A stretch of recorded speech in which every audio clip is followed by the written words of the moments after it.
صوفیہ اور مشائخ فرماتے ہیں کہ اگر یہ بازار میں ملتا تو میں اسے پوری دنیا کے عوض خرید لیتا۔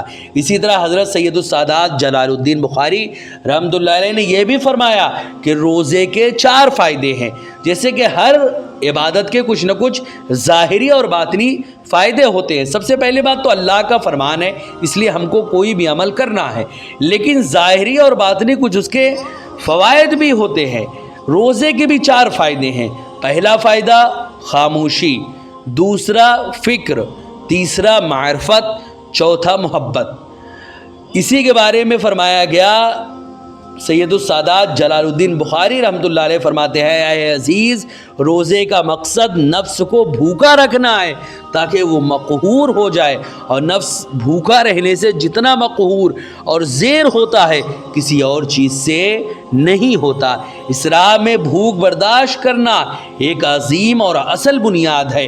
حضور رسول اکرم صلی اللہ علیہ وسلم نے ارشاد فرمایا کہ بھوکے کی ہنسی شکم سیر کے رونے سے بہتر ہے۔ حضرات محترم، اسی طرح ایک اللہ والے فرماتے ہیں کہ جب سے اسلام میں نے قبول کیا تب سے لے کر میں نے اپنے گھر میں 1 دن اور 1 رات کا کھانا جمع کر کے نہیں رکھا، شکم سیر ہو کر نہیں کھایا، اس لیے کہ شکم سیری کی جو ہے وہ کنیت ابو الکفر ہے، یعنی اگر کوئی انسان خوب زیادہ پیٹ بھرا رہتا ہے تو وہ کفر اور گناہوں کی جانب، ان تمام چیزوں کی جانب جاتا ہے جو اس کا نفس اس سے کرواتا ہے۔ تو شکم سیری کے بارے میں انہوں نے کیا کہا؟ شکم سیری کی کنیت ابو الکفر ہے۔ اس فقیر کی پیر دستگیر یعنی مخدوم شاہ مینا قدس سرہ برابر یہ شعر پڑھتے تھے کہ بھوک کو اپنی خوراک بنا لو تاکہ حق تعالیٰ کی بارگاہ کے مقبول ہو جاؤ، اور جب اللہ رب العزت کی بارگاہ میں مقبولیت حاصل ہو جائے اس وقت اس شرف پر ساری مخلوق کے سامنے ناز کا مظاہرہ کرو۔ حضرات محترم، بھوک جو ہے، اگر کوئی انسان روزہ رکھتا ہے تو وہ اپنے نفس کو، اصل میں چونکہ ہمارا نفس ابھی غالب ہے ہمارے اوپر، اگر ہم بھوکے رہیں گے اور اپنے پیٹ کو خالی رکھیں گے، یہ ایسے ہی نہیں رکھے، روزے کی حالت میں ہم جب رہیں گے اور بھوکے رہیں گے تو اس صورت میں ہمارا نفس جو ہے وہ غالب نہیں بلکہ مغلوب ہوگا، اور ہمارے اندر سے روحانیت کی شروعات ہوگی اور اللہ کے نیک بندوں میں سے ہم ہوتے ہوئے نظر آئیں گے۔ حضرات محترم، حضور رسول اکرم صلی اللہ علیہ وسلم نے ارشاد فرمایا، بہت سے روزے دار ایسے بھی ہیں جن کو بھوکے پیاسے رہنے کے سوا کچھ حاصل نہیں ہوتا۔ حضرات محترم، اس حدیث کی شرح میں ایک قول یہ ہے کہ اس سے مراد ایسا انسان ہے جو دن بھر بھوکا پیاسا رہتا ہے اور شام کو حرام چیز سے افطار کرتا ہے۔ حضرات محترم، حضور صلی اللہ علیہ وسلم کی اس فرمان کے کئی سارے مطلب ہیں، ان میں سے ایک مطلب، سب سے پہلا مطلب تو یہ ہے کہ بہت سے روزے دار ایسے بھی ہیں جن کو بھوکے پیاسے رہنے کے سوا کچھ حاصل نہیں ہوتا، یعنی وہ روزہ تو رکھتے ہیں لیکن اس سے صرف ان کو بھوک پیاس لگتی ہے، ان کو کوئی مقام و مرتبہ، ان کو کوئی روحانیت یا ان کو کوئی اللہ رب العزت کی رحمت حاصل نہیں ہوتی۔ کیوں نہیں حاصل ہوتی؟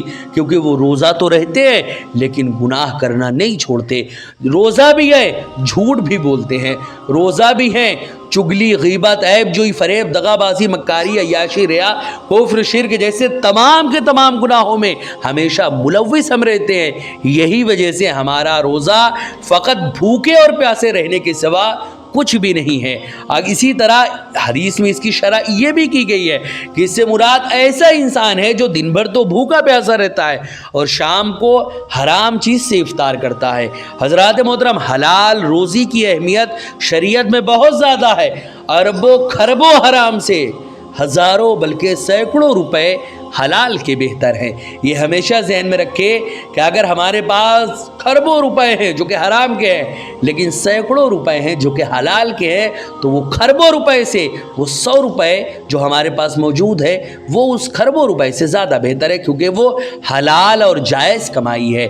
حضرات محترم، اسی طرح ایک قول یہ ہے کہ ایسا انسان مراد ہے جو دن بھر تو روزہ رکھتا ہے اور پھر غیبت کے ذریعے لوگوں کے گوشت سے افطار کرتا ہے۔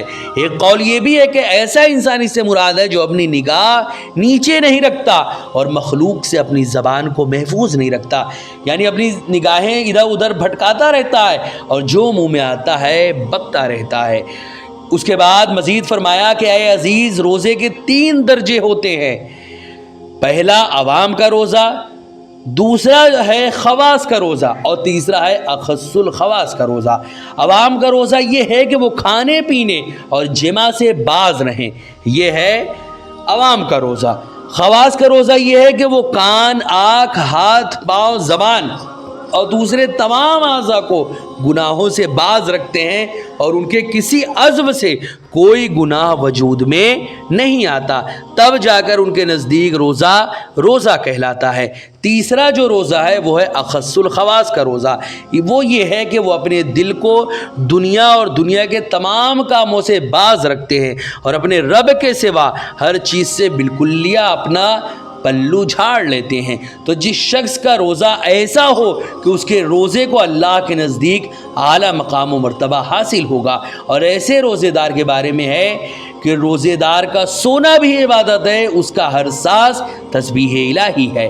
حضرات محترم، اسی طرح البتہ وہ شخص جو عوام کا روزہ رکھتا ہے اور اپنے اعضاء کو گناہوں سے باز نہیں رکھتا، وہ اللہ کے نزدیک بے روزہ ہے اور اپنے خیال میں وہ روزہ دار ہے۔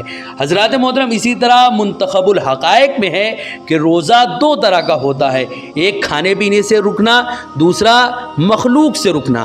چنانچہ کھانے پینے سے جو رکتا ہے وہ کھانے سے ہی افطار کرتا ہے، اور جو مخلوق سے باز رہتا ہے وہ مخلوق کے پالنہار کی خوشنودی کے ساتھ ہی افطار کرتا ہے۔ اسی طرح ایک قول جو ہے وہ یہ بھی ہے کہ صوم میں 3 حروف ہیں اور ہر حرف ایک معنی کو بتاتا ہے۔ چنانچہ سب سے پہلے ہے صاد، یہ گناہوں سے نفس کی سیانت و حفاظت کو بتاتا ہے۔ دوسرا ہے واو، یہ اعضاء کی ولایت یعنی اس کو اطاعت الہی پر لگانے میں ہے، اور تیسرا ہے میم، اس بات کا اشارہ ہے اس میں کہ جب تک موت نہ آ جائے تب تک اس کی عبادت میں مداوت کرنی چاہیے۔